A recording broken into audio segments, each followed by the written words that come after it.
Здравейте, аз съм Румена, а това е Стойчо от Arco Real Estate, офис Иван Вазов. Точно така, офис Иван Вазов.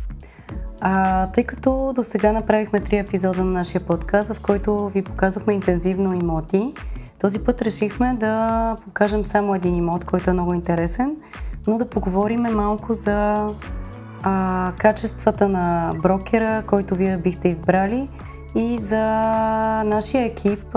Всеки от нас може да ви разкаже как се чувства в нашия екип и с какво нашите брокери се отличават от другите и нашия екип се отличава от другите. И всъщност разбрах, че ти си направил вече 4 години в Arco Real Estate. Точно така, годишната ми беше вчера. Изненадаха ме с една много хубава торта, надписана с моето име. Да, беше Стойчо, 4 години. Да. Arco Real Estate. А ти какво би казал за тези 4 години?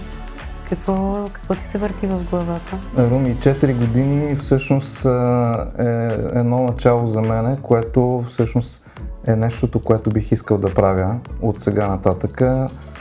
Този, който се е докоснал до сферата на недвижимите имоти, някак си се влюбва в това нещо. И лично аз съм се влюбил в това, което правя, обичам си работа. Да. Между другото, това, което казва Стойчо, го чувам вече за 3, 4, 5 път, с колкото хора съм говорил, които работят в сферата на недвижимите имоти и са почнали на по-късни години като нас. Всичките казват, че съжаляват, че не са почнали още на 18 години. Определено. Това, което е интересно, може би, е да кажем, че тази професия е много предизвикателна, но има и много тръпка в нея, много адреналин. И има много голяма доза късмет и като цяло мога да кажа, че не че е хазартно чувството, но определено има нещо, което ти не можеш да контролираш и много зависиш от различни обстоятелства и от късмета, което също е много така интересно и въздействащо върху психиката и върху хормоните на човека. Ти 2 пъти каза думата късмет. Аз също си мислех, че така, когато започнах преди 4 години, всъщност няма късмет. Всичко е много труд, е много учене. Да. Всеки ден човек трябва да учи нещо ново и да надгражда себе си. Истината е, че когато човек повярва в себе си, няма какво да го спре. А нашата професия е професия за смели хора. Ние сме определено смели, защото разчитаме единствено само на себе си. Да, така е. Това, което ми направи впечатление, защото и аз отскоро съм в екипа на Arco Real Estate Иван Вазов, е, че нашия екип е много различен според мен от другите офиси, на другите агенции за недвижими имоти, защото в нашия офис цари много голямо сътрудничество, приятелство и подкрепа от страна на всички едни към други. И това на тебе ти прави впечатление, че е така? Не само, че ми прави впечатление, това е мястото, където аз се чувствам у дома. Ние, както знаеш, нямаме работно време, но всеки от нас е възможно най-рано там, за да се чувства добре, да усети атмосферата. И ние реално гориме в работата. Вече сме и наполовина юристи, въпреки че имаме двама в нашия офис, които си вършат прекрасно работата, но всеки ден научаваме такива нови неща, както юридически, така и казуси по сделки, различни типове документи. Общо взето изключително приятно. Може да се каже наистина, че има изключителна екипност в нашия офис, което е много мотивиращо, защото много голяма част от сделките се затварят вътре в офиса. Другото, което е, че в момента офис Иван Вазов на Arco си търси 2 нови попълнения в екипа на Катя Найденова, така че ще оставим отново линк след видеото и в нашите профили във Facebook. Така че ако има смелчаги, ако има хора, които искат да рискуват и които искат да почнат нещо ново и интересно, са добре дошли да се свържат с нас и съответно вече да кандидатстват за тези позиции. Между другото, ти като каза за това, че всъщност всичко се постига с много труд, това е така и нещо много интересно, което ти знаеш. Последния един месец 2 сделки се затвориха в офис Иван Вазов за един ден.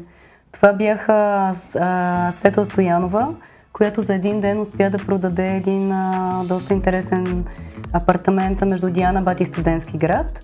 И Катя Найденова в Дружба. В Дружба пак за един ден. Обаче аз знам, че ти си успявал да продадеш имот за 1 час, така ли е? Точно така, Руми. Това беше преди около 2 месеца. Продадох имот за 1 час. И само да ти кажа какво всъщност трябва да направи един такъв брокер успешен, за да се случат нещата така, както ние искаме да управляваме процеса.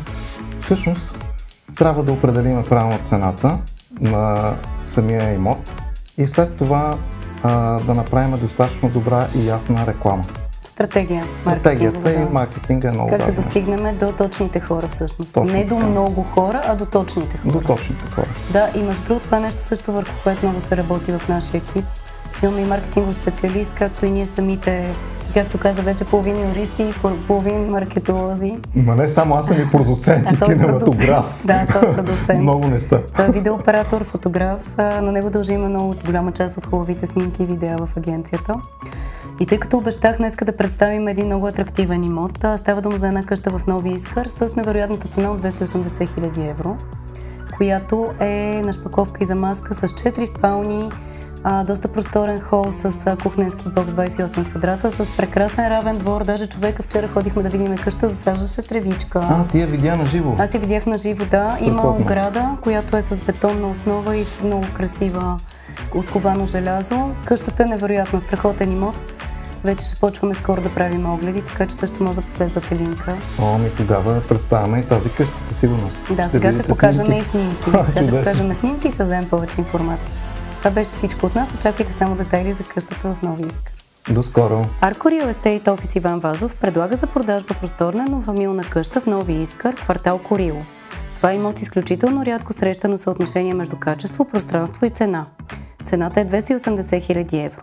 Къщата е с площ 156 квадратни метра, разположена в парцел от 424 квадратни метра след тотална реновация.